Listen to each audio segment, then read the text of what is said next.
بسم اللہ الرحمن الرحیم۔ وقل جاء الحق وزهق الباطل ان الباطل كان زهوقا۔ لازماً یہ ماننا پڑے گا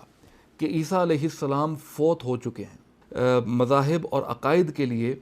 ایمان بالغیب ضروری ہے۔ مرزا قادیانی نے جب بتدریج منازل طے کرتے ہوئے دعوی نبوت کر دیا، اس کے بعد اس کے افکار اور عقائد یکسر بدل گئے، لیکن یہ سوال اس لیے ہے تاکہ میرا دل مطمئن ہو جائے۔ بشرح لی صدری ویسر لی امری واحلل عقدۃ من لسانی یفقہوا قولی، اما بعد، بسم اللہ الرحمن الرحیم۔ ما کان محمد ابا احد من رجالکم ولکن رسول اللہ وخاتم النبیین وکان اللہ بکل شیء علیما، صدق اللہ العظیم۔ محترم ناظرین و سامعین، السلام علیکم۔ میں آپ سب کی خیر و عافیت کی امید اور دعا کرتا ہوں۔ ناظرین، آج ہم ختم نبوت کے موضوع پر بات کریں گے، اور جیسا کہ ہر مسلمان کا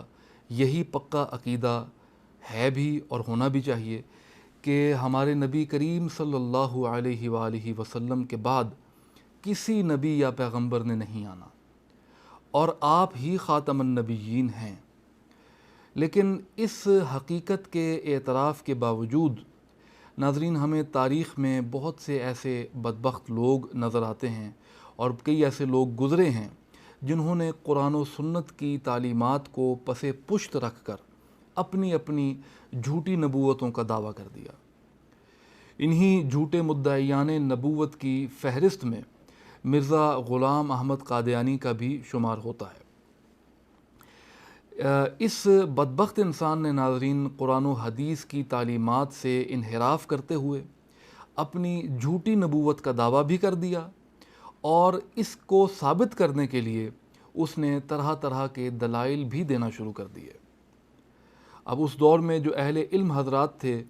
انہوں نے تو اس کی تکذیب کر دی اور بہت خوب تکذیب کی، مگر ناسمجھ لوگ جو تھے اور کم فہم لوگ جو تھے، وہ اس جھوٹے انسان کی باتوں میں آ گئے اور اسی پر بضد ہو گئے کہ یہ سچ کہتا ہے۔ لہٰذا وہ صم بکم عمی، جیسا اللہ تعالیٰ نے قرآن میں فرمایا، اس کی مثال بن گئے۔ یعنی سوائے حق اور سچ کے وہ باقی سب کچھ سنتے ہیں، کہتے ہیں اور دیکھتے ہیں۔ آج ہم اختصار کے ساتھ مرزا قادیانی کی ایک دلیل کا، جو اس نے اپنی کتابوں میں جا بجا پیش کی ہے، اس کا معائنہ کریں گے، اور کتاب و سنت کی روشنی میں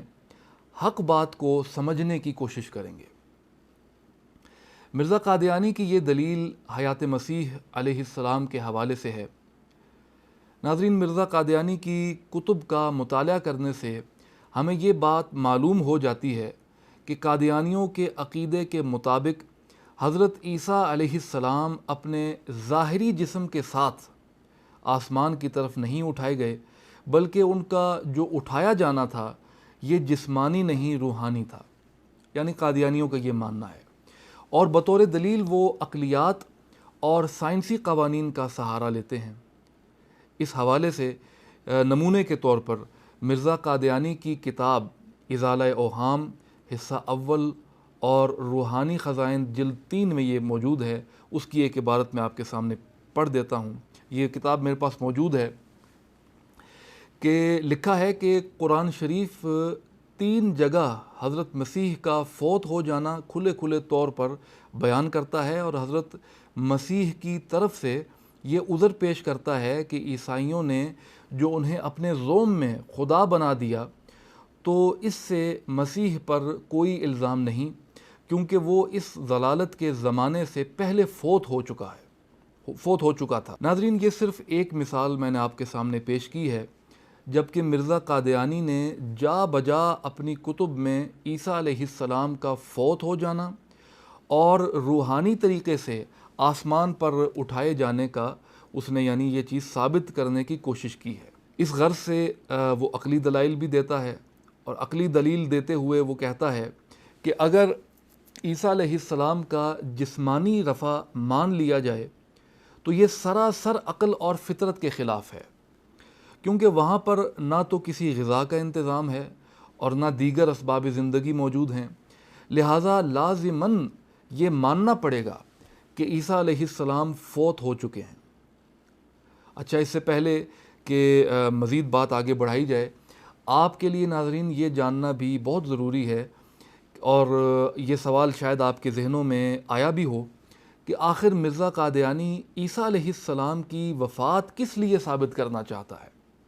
اس کا مختصر جواب یہ ہے ناظرین کہ وہ یعنی مرزا قادیانی جو ہے حضرت عیسیٰ علیہ السلام کی وفات ثابت کر کے اپنی جھوٹی نبوت کی راہ ہموار کرنا چاہتا ہے۔ مسلمانوں کا مسلمہ عقیدہ ہے کہ عیسیٰ علیہ السلام کو اللہ تعالیٰ نے صلیب سے بچا لیا اور جسم و روح یعنی دونوں کے ساتھ، جسم کے ساتھ اور روح کے ساتھ، دونوں کے ساتھ آسمان پر اٹھا لیا، اور اب وہ قیامت کے قریب آسمان سے اسی حالت میں امتی کی حیثیت سے نازل ہوں گے جس میں ان کا رفع ہوا تھا۔ لیکن اس مسلمانوں کے مسلمہ عقیدے کو توڑتے ہوئے مرزا قادیانی نے یہ کہنا چاہا کہ دیکھو، چونکہ عیسیٰ علیہ السلام زمین پر فوت ہو گئے ہیں اور ان کا روحانی رفع ہوا ہے، لہٰذا ان کا قرب قیامت میں دوبارہ تشریف لانا یہ صرف اسی حالت میں ممکن ہو سکتا ہے، اسی صورت میں ممکن ہو سکتا ہے کہ وہ دنیا میں پیدا ہوں۔ اس لیے دیکھو، میں ہی وہ عیسیٰ علیہ السلام ہوں جو فوت ہو چکے تھے اور جن کا تم سے وعدہ کیا گیا تھا، میں دوبارہ پیدا ہو چکا ہوں۔ نہایت اختصار کے ساتھ ناظرین اور آسان زبان میں قادیانیوں کا یہ نقطہ نظر ہمارے سامنے آ گیا۔ اس سے واضح ہو جاتا ہے کہ قادیانیوں کا اعتماد عقلیات پر مبنی ہے، نہ کہ نقلیات یعنی قرآن و سنت پر، اور قرآن و سنت کی بھی وہ اپنی مرضی سے تعویل اور تعویلات کر دیا کرتے ہیں۔ لیکن یہی وجہ ہے کہ وہ قرآن و سنت کی نصوص قطعیہ کو چھوڑتے ہوئے، یعنی قرآن مجید میں واضح طور پر اللہ نے بیان فرمایا ختم نبوت کے حوالے سے، ان کو چھوڑتے ہوئے سائنسی قوانین اور تجربات کو یہ بطور دلیل پیش کرتے ہیں۔ اب ہم ان کے جواب کی طرف آتے ہیں ناظرین۔ آپ کو یہ بات جان کر یقیناً تعجب ہوگا کہ بانی جماعت احمدیہ یعنی مرزا غلام احمد قادیانی، اس کا ابتدا میں بالکل اس کے برعکس عقیدہ تھا۔ مرزا قادیانی نے سن 1886 میں مرلی دھر آریہ سماج سے مناظرہ کیا، اور اسی مناظرے کے بارے میں اس نے ایک مستقل کتاب بھی لکھی تھی جس کا نام سرمہ چشم آریہ ہے۔ کتاب روحانی خزائن کی جلد 2 میں یہ موجود ہے، آپ دیکھ سکتے ہیں۔ اس مناظرے کا موضوع جو تھا، موضوع بحث، وہ معجزہ شق القمر کا عقلی اور نقلی ثبوت تھا۔ مرزا قادیانی نے نہ صرف اس کتاب میں معجزات انبیاء علیہم السلام کو عقلاً تسلیم کیا ہے، بلکہ ساتھ ہی ساتھ یہ بھی باور کروایا ہے کہ محدود انسانی عقل جو ہے اور سائنسی تجربات جو ہیں، ان کو اس بات کا حق نہیں کہ وہ ان معجزات اور مافوق الفطرت چیزوں کی حقیقت سے انکار کریں۔ مرزا قادیانی مزید لکھتا ہے کہ مذاہب اور عقائد کے لیے ایمان بالغیب ضروری ہے۔ وہ بارہا اس حقیقت پر زور دیتا رہا کہ انسان کا علم نہایت محدود اور امکان کا دائرہ بہت وسیع ہے۔ اب اگر ایک طرف مرزا قادیانی کی ان سابقہ تحریروں کو رکھا جائے اور دوسری طرف بعد والی تحریروں کو رکھا جائے، تو ان دونوں کے مابین بہت تعرض نظر آتا ہے، بہت فرق ہے، اختلاف ہے۔ معلوم ہوتا ہے کہ مرزا قادیانی پہلے کچھ اور کہتا رہا اور بعد میں خود ہی اپنی باتوں کی تکذیب کر کے سراسر ایک اس کا یعنی ان کے مخالف ہو گیا، اپنی پہلی باتوں کے مخالف ہو گیا۔ اس کی وجہ ناظرین یہ بنی کہ مرزا قادیانی نے جب بتدریج منازل طے کرتے ہوئے دعوی نبوت کر دیا، اس کے بعد اس کے افکار اور عقائد یکسر بدل گئے۔ یہ وہی مرزا قادیانی تھا جس نے اپنی گزشتہ تصانیف میں فلاسفہ اور عقلاء کا خوب رد کیا تھا، لیکن اب وہ خود انہی کی کشتی میں سوار ہو گیا، اور اب وہ اپنے زمانے کے علوم طبعیہ یعنی سائنسی جو علوم تھے ان سے یہ بہت مرعوب ہو گیا۔ حالانکہ اس زمانے میں ابھی یہ علوم دور طفولیت میں تھے، اور ان علوم نے اتنی ترقی نہیں کی تھی کہ معلوم ہوتا کہ زمان و مکان یعنی ٹائم اینڈ اسپیس کے زمینی قواعد جو ہیں، یعنی اس دنیا میں جو قوانین ہیں، وہ دوسرے سیاروں میں ناقد نہیں ہو سکتے، اور وہاں کے وقت کا تصور یہاں کے وقت کے تصور سے بہت مختلف ہے۔ یہاں کے 1000 سال ممکن ہے کہ وہاں کی ایک ساتھ کے برابر ہوں، مگر اس تمام بحث کے باوجود یہ کہنا سراسر کم عقلی ہوگی اور کم فہمی ہوگی کہ جو سائنسی قوانین اب بن چکے ہیں وہی حتمی ہیں اور انہیں توڑا نہیں جا سکتا یا ان میں تبدیلی نہیں ہو سکتی۔ ایسا ہرگز نہیں ہے، اور وہ اس لیے کہ انسان کی عقل نہایت محدود ہے اور اللہ تعالیٰ کی تخلیقات اس سے کئی زیادہ ہیں۔ کائنات تو دور کی بات ہے ناظرین، ابھی تک تو ہم نے اپنی زمین کو مکمل طور پر نہیں سمجھا، ہم اپنی زمین کو ہی نہیں سمجھ سکے۔ بقول سائنسدانوں کے کئی ارب خرب سال سے انسان جو ہے یہ دنیا میں آباد ہے، لیکن آج تک بہت سے ایسے مقامات ہیں جو دنیا میں موجود ہیں جہاں تک ہم نہیں پہنچ سکے، اور ان کے راز آج تک ہم سے مخفی ہیں۔ ہمارے سمندروں کی تہہ میں کون کون سی مخلوقات آباد ہیں، وہاں وہ زندگی کیسے بسر کرتی ہیں، زندہ کیسے رہتی ہیں، خوراک کہاں سے حاصل کرتی ہیں، اسی طرح برمودا ٹرائنگل کی حقیقت کیا ہے، وغیرہ وغیرہ۔ یعنی یہ ایسے سوالات ہیں جن کا تسلی بخش اور حتمی جواب پانے میں سائنسدان آج بھی مصروف عمل نظر آتے ہیں۔ اس لیے عین ممکن ہے ناظرین کہ آئندہ زمانے میں کئی ایسے انکشافات ہوں اور کئی ایسی چیزیں منظر عام پر آ جائیں جن کی وجہ سے تجربات کا دائرہ مزید وسیع ہو جائے اور انسانی عقل بہت سے نئے حقائق سے روشناس ہو جائے۔ اسی محدود انسانی علم کے حوالے سے اللہ تعالیٰ نے قرآن مجید میں فرمایا ہے، یعنی ان لوگوں نے اس چیز کو جھٹلا دیا جسے وہ پوری طرح نہ جان سکے اور ابھی ان کے پاس اس کی حقیقت نہیں آئی۔ اس حوالے سے ناظرین میرے جد اعلیٰ حضرت سیدنا پیر مہر علی شاہ صاحب رحمۃ اللہ علیہ نے اپنی تصنیف ہدیۃ الرسول میں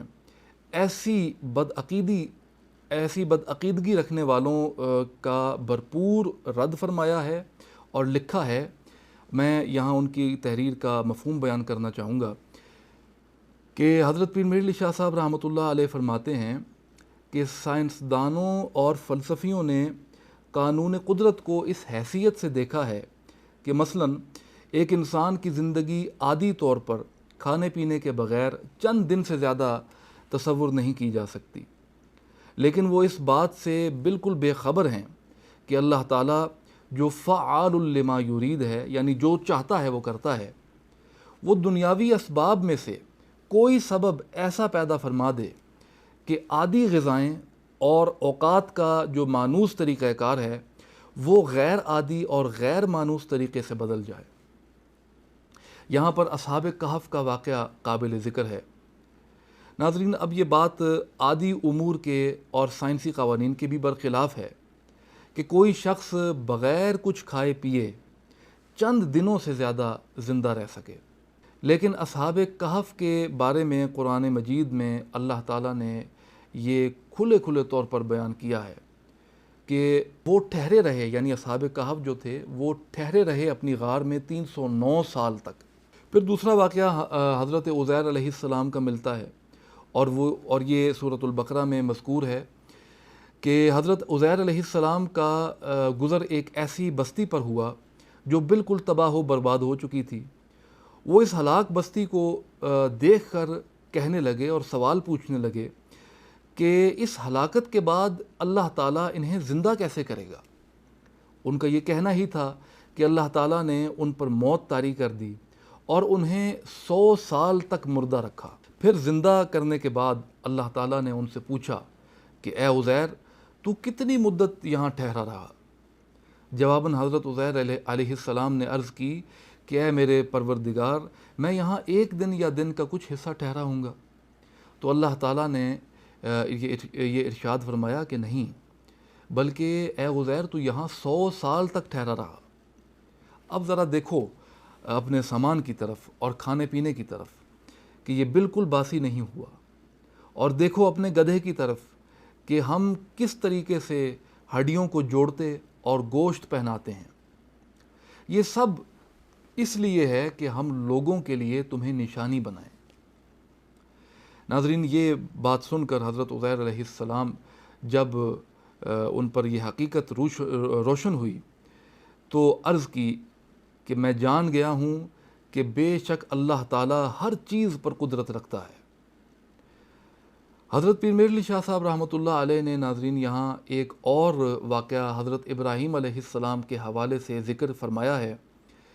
یہ واقعہ سورۃ البقرہ میں موجود ہے، اور جو کچھ اس طرح سے ہمیں بیان ملتا ہے قرآن مجید میں کہ حضرت ابراہیم علیہ السلام نے اللہ تعالیٰ سے عرض کی کہ اے میرے پروردگار، ذرا مجھے دکھا تو صحیح کہ تم مردوں کو کس طرح سے زندہ کرتا ہے۔ اللہ تعالیٰ نے فرمایا کہ اے ابراہیم، کیا تم اس پر یقین نہیں رکھتے؟ انہوں نے عرض کی کہ اے میرے پروردگار، مجھے یقین تو ہے، لیکن یہ سوال اس لیے ہے تاکہ میرا دل مطمئن ہو جائے۔ پس اللہ تعالیٰ نے فرمایا کہ اے ابراہیم، ایسے کرو کہ 4 پرندے لو اور انہیں اپنے ساتھ مانوس کر لو، اور پھر ان کا ایک ایک ٹکڑا ہر پہاڑ پر جا کے رکھ دو، اور رکھنے کے بعد پھر تم انہیں بلاؤ اپنے پاس، اور وہ تمہارے پاس دوڑتے ہوئے آ جائیں گے، اور جان لو کہ یقیناً اللہ سب ہر چیز پر غالب ہے اور بڑا دانا ہے۔ اور ناظرین، ایسا ہی ہوا جو ایسا اللہ تعالیٰ نے فرمایا تھا۔ تمام واقعات جو ابھی میں نے ذکر کیے، یہ بآواز بلند پکار کر کہتے ہیں کہ کسی قانون کو اللہ کی قدرت پر حاوی نہ سمجھیے۔ اس لیے جو وہ لوگ جو جن کا کہنا ہے کہ عیسیٰ علیہ السلام جسمانی طور پر آسمان پر ان کا اٹھایا جانا ممکن نہیں کیونکہ یہ قوانین قدرت کے خلاف ہے، انہیں یہ بات سمجھ لینی چاہیے اور سوچنا چاہیے کہ وہ اللہ جو فعال لما یرید ہے اور علی کل شیء قدیر ہے، وہ جو چاہتا ہے کرتا ہے، اور کوئی سائنسی قوانین اس کے امر میں مانع نہیں ہو سکتے۔ اور رہی بات عیسیٰ علیہ السلام کے زندہ حالت میں آسمان کی طرف اٹھائے جانے کی، تو یہ سمجھ لینا چاہیے کہ ان کا اٹھایا جانا جو تھا وہ اللہ کی قدرت کاملہ کی ایک عظیم نشانی تھی۔ اور جیسے باقی انبیاء علیہم السلام کے معجزات قرآن مجید میں مذکور ملتے ہیں، بالکل ویسے ہی یہ معجزہ بھی قرآن و حدیث سے ثابت ہے۔ اس کی ایک مثال قرآن مجید میں سورۃ النساء کی وہ آیت ہے جس میں بر رفع اللہ الیہ کے واضح الفاظ موجود ہیں، یعنی اللہ فرماتا ہے کہ بلکہ اللہ نے انہیں یعنی عیسیٰ علیہ السلام کو اپنی طرف اٹھا لیا، اور یہ اٹھایا جانا جسمانی تھا نہ کہ صرف روحانی۔ اس پر بھی حضرت پیر میر علی شاہ صاحب نے رحمۃ اللہ علیہ نے خوب بحث فرمائی ہے، اور زندگی کے کسی موقع پر اگر انشاءاللہ موقع ملا تو اس پر بھی ہم بات کریں گے۔ آخر میں ناظرین، میں کہنا چاہوں گا کہ اس تمام گفتگو سے کسی گروہ کی دل آزاری قطعاً میرا مقصد نہیں تھا، بلکہ میرا مقصد خالصتاً باطل عقائد کی درستگی اور قادیانی حضرات تک بالخصوص دعوت اسلام کو پہنچانا ہے۔ دعا ہے کہ اللہ تعالی ہمیں صراط مستقیم پر چلنے کی توفیق ارزانی فرمائے، اور قرآن و سنت کی صحیح تشریحات کے مطابق عقیدہ ختم نبوت پر ایمان رکھتے ہوئے یعنی ہم سب کا خاتمہ جو ہے وہ بالایمان فرمائے، آمین، بجاہ سید المرسلین۔